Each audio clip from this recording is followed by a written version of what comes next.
Brilliant ideas, powered by Hyundai Motor.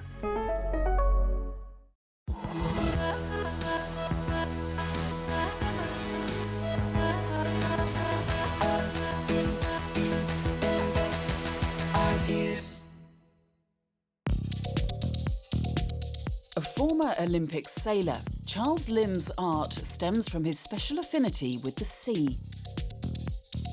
The work that he has produced in a sustained manner has to do with the sea, with the waters, which may not be routinely sort of represented.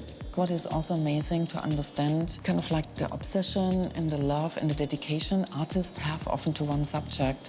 Working across films, installations and photography, Charles's art inspires deeper reflections about the oceans that surround us. What makes Charles fascinating is also that often he evokes these very complex phenomena with very simple gestures. Charles Lim's work is open-ended, at the same time allowing very intense, deep, meaningful reflections, evolving discourses about culture and politics. I don't see art with a big capital A, because as an artist, you're building your own language. You can speak the language that your audience speaks, but then if you do that, then you'll never be able to bring your audience into a world that they're not familiar with, actually.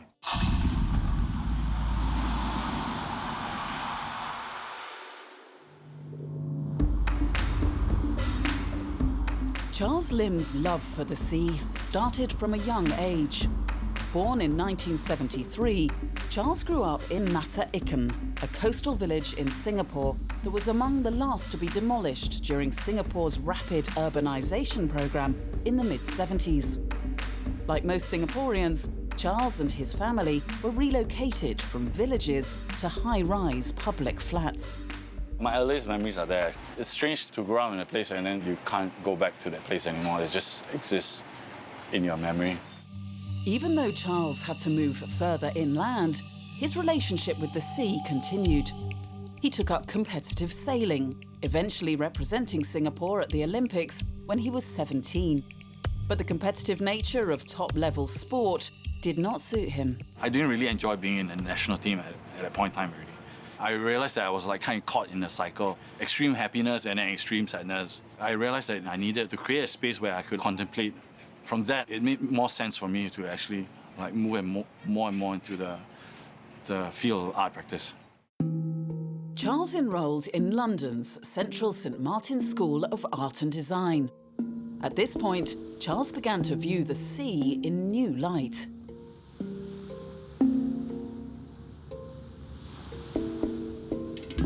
It took me a while before I could look at the sea in a more critical way. When I was like sailing, the sea was simply just like a place for me to work. I'll be so totally into the activity on my own that I didn't see the social side of it. But then later on, I realized that when I'm going out, it's highly exclusive. I'm the only person out there in the sea. It's like, why am I the only person out there in the water when Singapore is an island and we're surrounded by water? So that's when I realized that we have become like disconnected from water. But even in Singapore's recent history, this wasn't always the case. But I realized that pre-70s, the sea was highly social in Singapore. People were like in the water. They had a boat like as though they had a car, And there's a strange thing about the psyche in Singapore now.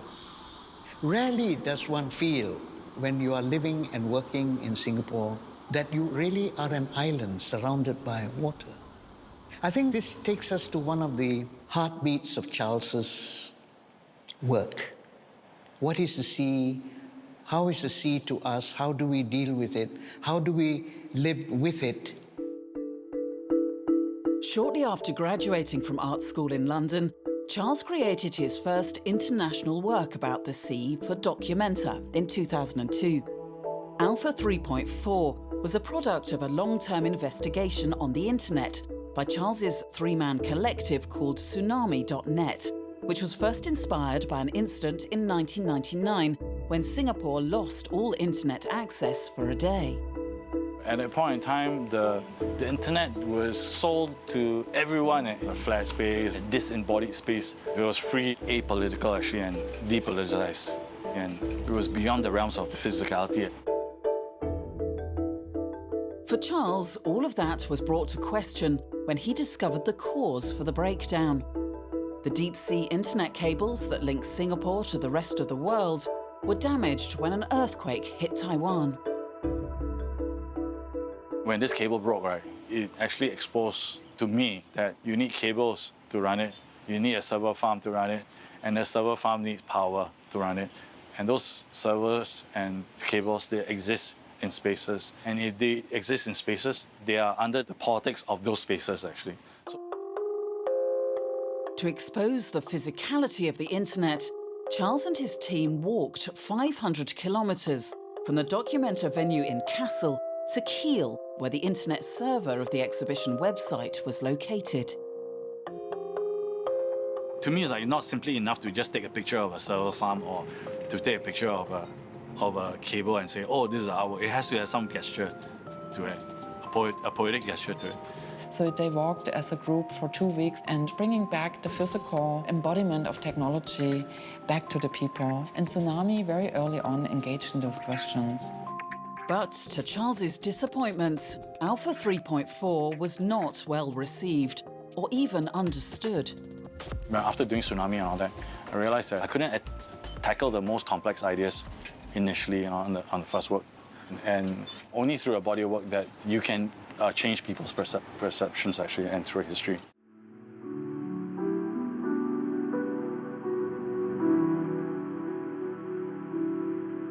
This spurred Charles to continue developing a series of works with the sea as his main subject matter. All the Lines Flow Out is Charles's video installation based on Singapore's extensive drainage system, developed to manage tropical downpours and flash floods. I spent about 2 years just hanging out in drains and just taking images and trying to see what I can find. And I was trying to find a way to do a project that's kind of relatable in a sense to people in Singapore. And one thing I noticed is that I see a lot of old people actually hanging around in longkangs. Set in the longkangs, the Malay word for drains, this film project brings the audience from small drains to big canals all across the urban city. It is Charles's way of reconnecting Singaporeans to the sea that surrounds them daily. Singapore is very proud of this drainage system.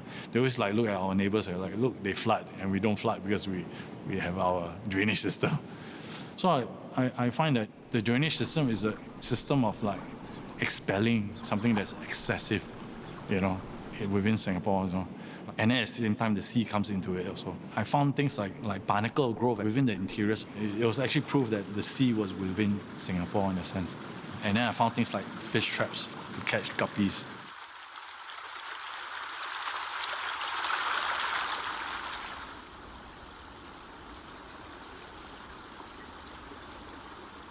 So I got all these ideas and started crafting this story of a person in the drain. The audience actually becomes this person also, and then they go through this kind of phantom ride through drainage systems of Singapore.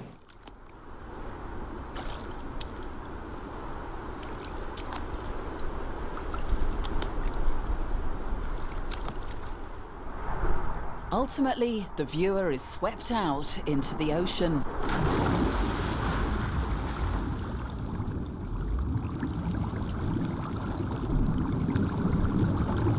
All the Lines Flow Out reveals man's limited attempts at containment and control of nature.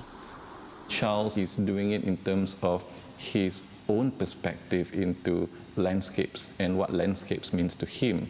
This whole idea of this kind of competition between nature and man.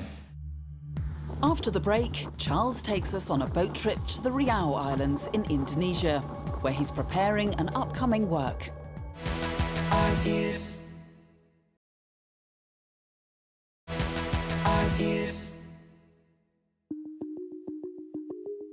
Over the past decade, Charles Lim has earned a name for himself in the international art world with his thought-provoking body of works.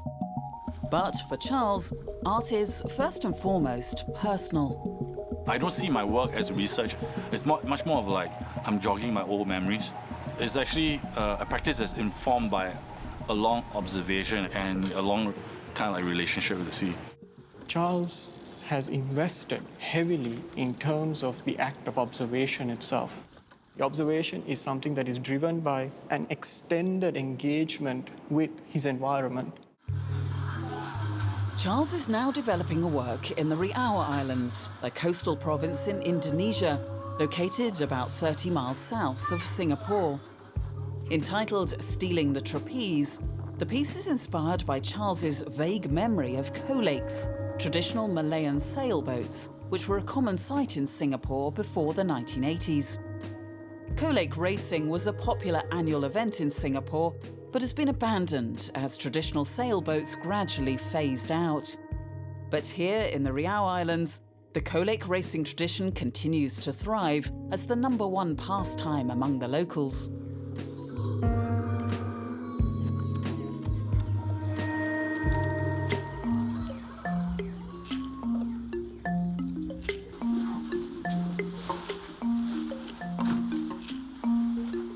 I was kind of interested in kolake, but my knowledge of kolake was very fuzzy. I kind of remember actually when I was like in the 90s, when I was training, there would be like these kolake boats sailing up and down, but I never really like looked at it closely. Being at the Riau Islands led Charles to find out more about the mechanisms behind the kolake. It's interesting for me to find out that they were using basically the same thing like that I was using actually. The counterbalancing rope system employed here is familiar to Charles, who used it extensively for competitive sailing. To modern sailors, the mechanism is called the trapeze, but to the kolake sailors, it is better known as the dugong. But this discovery took him by surprise, because the trapeze is recognised as a recent Western invention by Peter Scott. So Charles started digging. I've been going through the archives and I found out that there was writing by a British anthropologist, Warrington, and basically it describes Malay sailors racing on the kolake. So what's really interesting is that the observation by Warrington is that the date is actually 1902, which actually predates the invention of the trapeze in 1938. By titling the work Stealing the Trapeze, Charles pointedly raises questions about Peter Scott's invention of the trapeze. But the title is also a cheeky reference to an incident from years ago when Charles stole Peter Scott's book from his boarding school's library. I didn't really enjoy my experience in boarding school. I needed to do something like an act of rebellion. So I went into the school library and I stole a book that was written by Peter Scott, and it's actually called The Trapeze.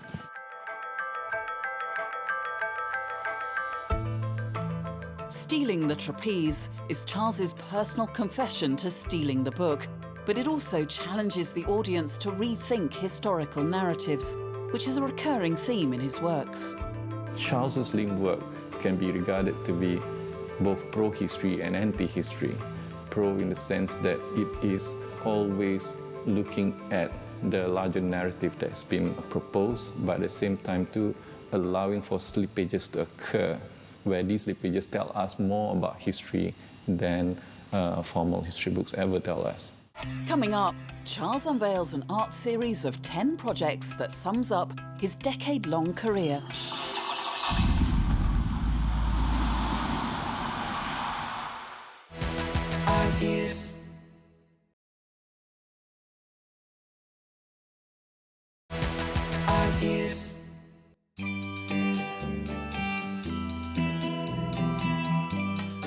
Singaporean artist Charles Lim has been developing a series of art projects through his extensive meditations on the sea. His decade-long career culminated in the Sea State series that was exhibited in Venice Biennale in 2015 and is being re-exhibited back in his home country.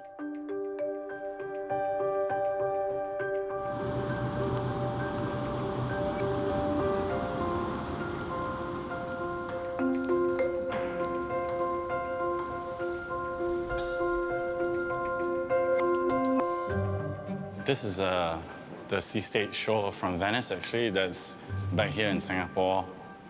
And sea state was about me looking at the situation around here in Singapore. Ranging from his earlier photographs created using a rudimentary camera to his sophisticated video installations produced as a self-taught filmmaker, the multifaceted exhibition attests to Charles's evolvement as an artist. As its title, Sea State, suggests, the series proceeds from Charles's unusual perspective of viewing the territory of Singapore not through its landmass, but through the sea. What's interesting about sea state is that I'm trying to force this issue of like sea as a cultural territorial space. Because when you go out into the sea, actually, you realize that's where the power of Singapore lies. Charles's first work for the Sea State series is called Inside Outside, where he documented floating objects along the borders of Singapore. Capturing images from both sides of the border, Charles calls attention not just to the buoys, but also to their settings. So from one view, you see you're actually from Malaysia and you're looking into Singapore. And you see the northern fence in Singapore they were put up. And then on the other side, we're from Singapore and we're looking at Malaysia. And there's no fencing going on. It's just like pure mangrove swamps. I wanted to kind of like look at land reclamation and then also the industrialization that's going along in Singapore.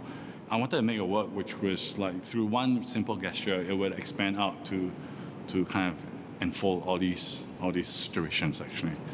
I think in the Singaporean context, what makes Sea State a lot more profound and interesting in relation to Charles's work is that Singapore is probably one of those few places in the world where the environment is in a constant state of flux, both the natural and the man-made. And that is Charles's invitation to the audience, that I'm looking at things from this perspective. Do you share this? You might not. If you do, then come along for the ride. If you don't, then still come along for the ride and see what happens as a result of it. Another work, Sandwich, explores the controversial expansion of Singapore through aggressive land reclamation. By slicing and removing the water bodies from his images, Charles presents his land reclamation image collection in an unconventional way. So what I wanted to do was to find new ways of representing the sea and to also represent what we are doing to the sea.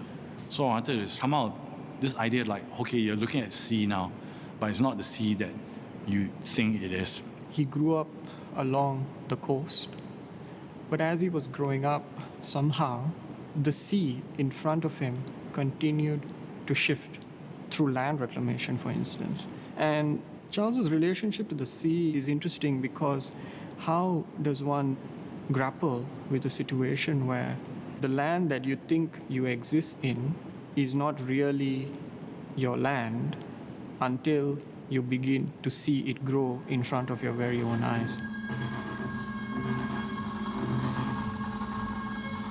The theme of land reclamation is also explored in As Evil Disappears, where Charles investigates the mysterious disappearance from navigation charts of a tiny island off the coast of Singapore called Pulau Sejahat.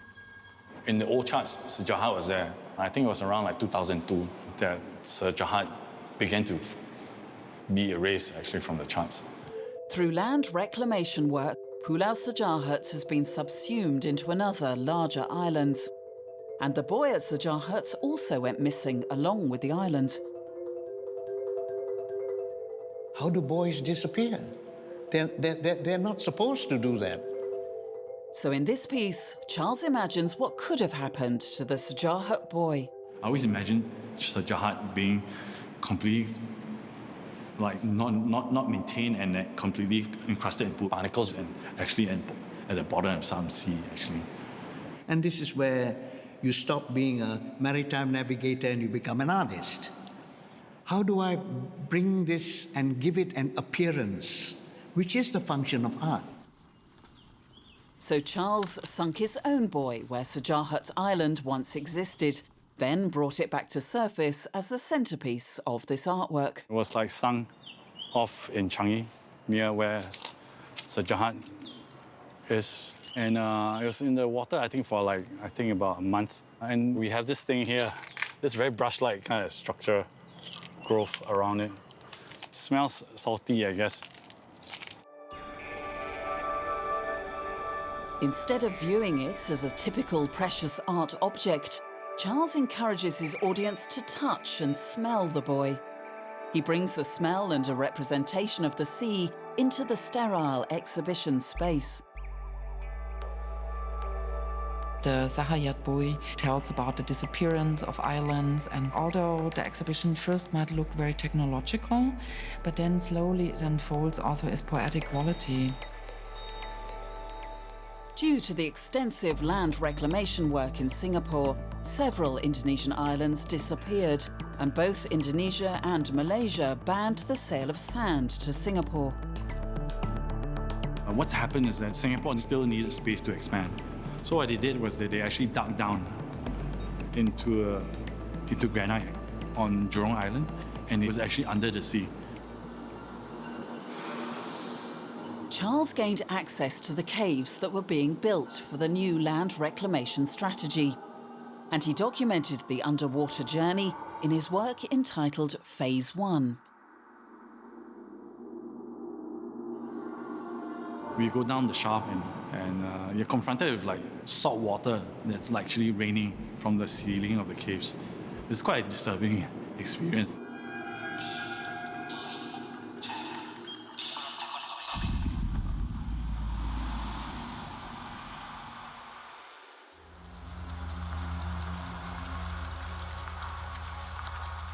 It just looks like cave. You don't really understand that it's under the sea. Now this video is finished. It flips back to this screen here. Why this video is important because when you go inside a cave and you see a cave, you don't really understand that it's under the sea. So this video, what I'm doing is to form this relationship that the cave is under the sea.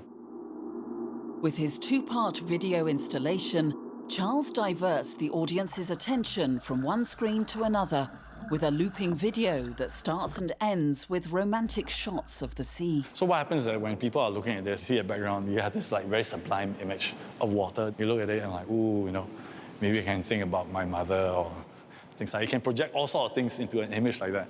But actually what I'm doing is I'm averting them. I'm telling them, don't look at this, look at this. Kind of like challenging people's idea of what the sea is.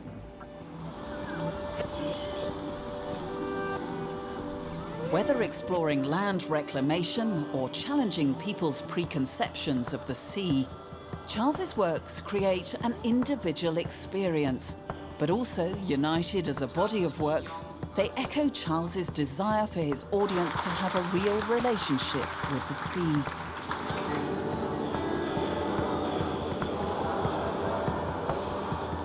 Charles Lim is asking us to invest ourselves in it, not simply for the pursuit of art, but really for the pursuit of thinking about what the environment has become around us. I mean, to me, it's amazing to see a very intelligent artist, but he's also very capable in translating that into works that are very mesmerizing. They capture your attention. They're also very beautiful. I see myself like working on this sea thing for as long as I can. Actually, honestly, I don't see myself completing it.